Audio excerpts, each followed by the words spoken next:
दोस्तों मैं फिर से लेकर आ गया हूँ आप सभी के लिए यूट्यूब से रिलेटेड काफी सारी इंपॉर्टेंट न्यूज़ वीडियो को एंड जरूर देखना। तो hello guys, this is news 10। तो चलिए गाइस, सबसे पहले बात करते हैं नेपाल के बारे में। आप सबको पता ही होगा कि रिसेंट टाइम में नेपाल में न्यू जनरेशन के स्टूडेंट और लोग सरकार के खिलाफ लगातार प्रोटेस्ट कर रहे हैं, लेकिन हमारे भारत की मीडिया ने इस प्रोटेस्ट के रीजन को ही बदल कर रख दिया। जहाँ पर इंडिया की मीडिया का ये कहना है कि ये लोग प्रोटेस्ट इसलिए कर रहे हैं क्योंकि नेपाल के अंदर काफी सारे सोशल मीडिया ऐप को बैन कर दिया गया है। लेकिन रियलिटी यह है कि वहाँ के लोग इसलिए प्रोटेस्ट कर रहे हैं क्योंकि वहाँ की सरकार पूरी तरीके से करप्ट हो चुकी है। क्योंकि नेपाल के अंदर ना ही किसी को जॉब मिल रही है और ना ही वहाँ का डेवलपमेंट हो रहा है, और कुर्सी पर बैठे सरकारी कर्मचारी लोगों के टैक्स के पैसों का इस्तेमाल अपने बैंक भरने के लिए कर रहे हैं। एंड दोस्तों, इसी को लेकर यूट्यूबर टेक्निकल दोस्त की तरफ से एक वीडियो सामने पर टेक्निकल दोस्त ने इस पूरे मामले को अच्छे तरीके से एक्सप्लेन किया है।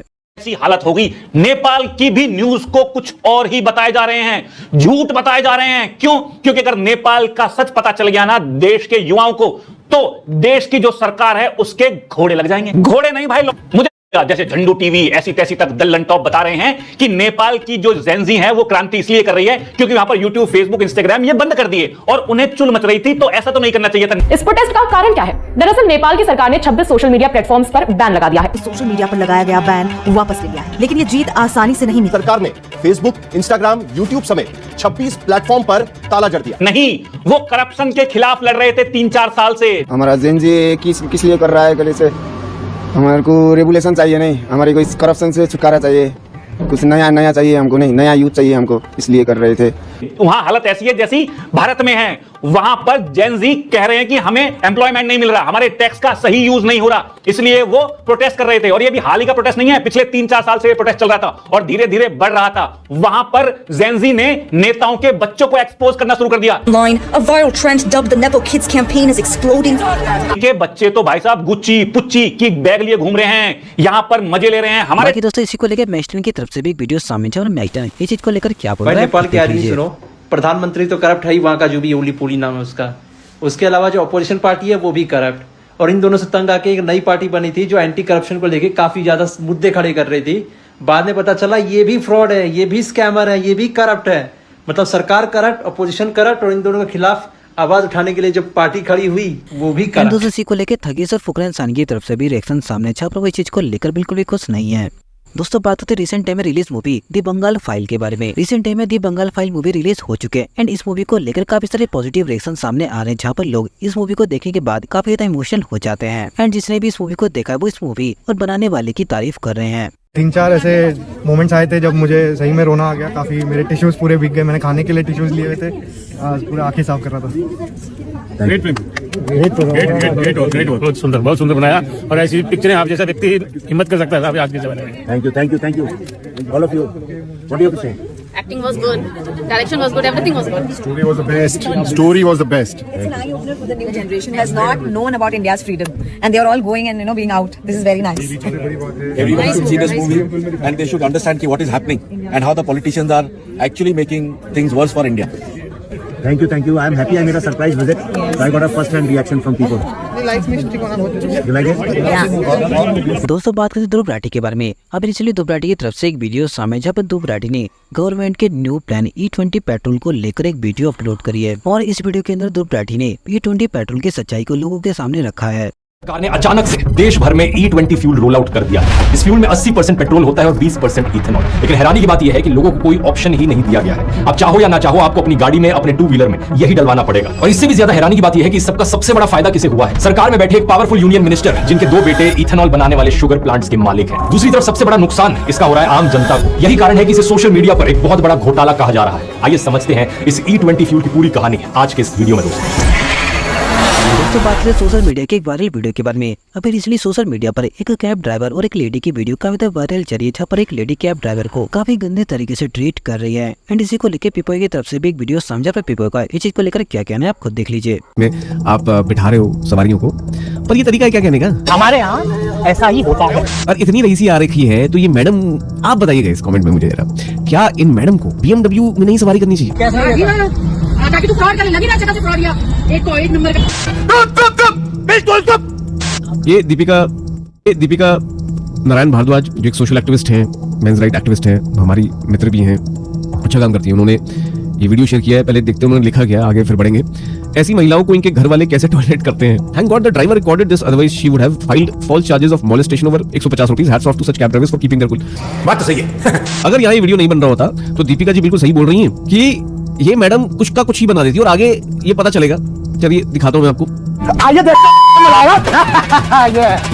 मैं तो 50 पैसे में भी सुनाऊंगी, बात 150 की नहीं है। आराम का पैसा मेरे पास जाएगा, तुमको लगा होगा। ये मैडम पैसे ही नहीं देना चाह रही है। मैं बता रहा हूँ ये जो गाड़ी का है ये पूरा एक्सक्यूज है, इनको बस पैसे ही नहीं देने। ये बड़ी अच्छी बात कही आप। 150 रुपए के लिए इतने इंपॉर्टेंट है कि इतनी बहस कर ली, इतना खून सड़ा लिया, दूसरे बंदे की बेइज्जती पे बेइज्जती मार दी, गजब बेइज्जती है। उसको ज्ञान दे दिया कि भाई आपको कैसे अपनी रोजी रोटी को रखना चाहिए। भाई 150 रुपए दे के भी तो ये बात बोल सकती थी आप। बैठी है ना उसकी कार में, सफर तो किया ही है। नहीं तेरे में तो औकात नहीं कि वापस देने के मेरे पैसे दे। मैं तो वापस नहीं दूंगी, तो कोई फ्रॉड ही हुआ तो मेरे को कैश दे, वापस कैश दे। कैश कोई नहीं देता मैम, कैश कोई नहीं देता कोई कैश। दोस्तों बात करते हैं यूजी चैनल के ओल्ड वाइफ धनाश्री के बारे में। अभी इसलिए धनाश्री की तरफ से एक सोशल मीडिया पर उनके वीडियो काफी ज्यादा वायरल जा रही है, जहाँ पर धनाश्री ने चैन और उनके बीच में होने वाले डाइवोर्स को लेकर अपना रिएक्शन दिया है। जो इंटरव्यू किया, are you 100% happy with it? I am not satisfied. सबके हाथ में ना अपनी इज्जत होती है, and when you are in a marriage no, दूसरे पर्सन का भी रिस्पेक्ट आपके हाथ में होता है। अगर मैं भी डिसरिस्पेक्ट कर सकती थी, you think I don't have things to say as a woman? He was my husband. I respected him even when I was married, and I have to respect the fact that I was married to him. But are you cynical about love now? I am not interested. दोस्तों बात होती है India versus Pakistan के match के बारे में। आप सबको पता ही होगा कि रिसेंट में इंडिया वर्सेस पाकिस्तान का मैच होने वाला है, जिसको लेकर बीसीसीआई को लगातार लोगों की तरफ से हेट मिल रहा है। एंड इसी को लेकर हरभजन सिंह की तरफ से रिएक्शन सामने, जब हरभजन सिंह इस मैच को लेकर क्या बोल रहे हैं आप खुद देख लीजिए। इस मामले में उन्होंने हरी झंडी दी है, ऑब्वियसली सरकार से पूछ के ही वो हरी झंडी दी होगी। बट जहाँ तक मेरे से अगर आप सवाल पूछ रहे हैं इंडिया पाकिस्तान, मुझे लगता है कि क्रिकेट मैच बहुत छोटा होता है। जब देशों का सवाल होता है तो बहुत सी बड़ी चीज़ें उसमें इन्वॉल्व होती हैं।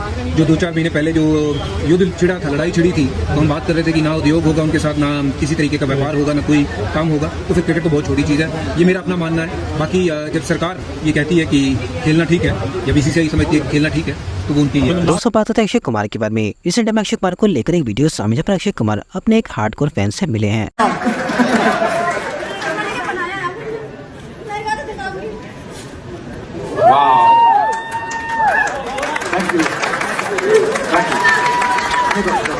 अभी आप ये तीन चीज, अच्छा ठीक है मैं रख लेता हूँ। ये थैला भी मेरे लिए, ऐसे थैला नहीं, बरोबर ठीक। चल तीन पर्चियां निकालो, 1 2, ऊपर से, पीछे से नहीं निकालना, ऊपर से ही, ठीक है आप पढ़ भी दो।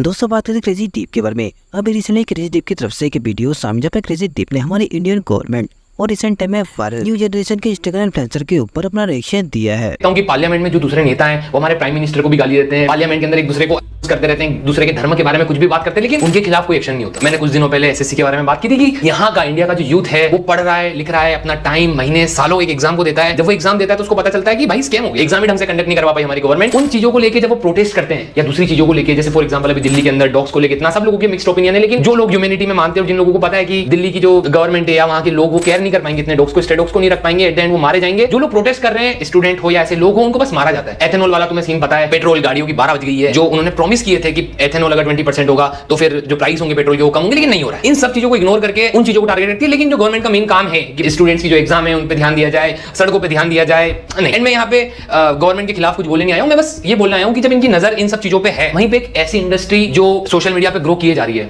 विच इज ओनली फैंस, और उसके अल्टरनेटिव। जब मैंने ओनली फैंस पे वीडियो बनाने का सोचा तो मैंने सोचा कि क्यों ना मैं इसके अल्टरनेटिव्स भी देखता हूँ। और मेरे को पता चला कि ऐसे बहुत सारी लाइव स्ट्रीमिंग वेबसाइट्स हैं इंडिया में, जहां पे हमारे इंडिया के लोग, मैं बोल रहा हूँ हजारों करोड़ों में लोग लाइव जाते हैं डेली। एंड वहां पे आप लोग टोकन खरीद सकते हो, एक टोकन की वैल्यू 10-15 रुपए, कहीं पे 20 रुपए, कहीं पे 50 रुपए, वहां पे तुमको टास्क। बाकी दोस्तों बस आज के लिए इतना ही। वीडियो पसंद आई तो लाइक कीजिए, चैनल को सब्सक्राइब करना ना भूले। मिलते हैं नई वीडियो में, तब तक के लिए टेक केयर।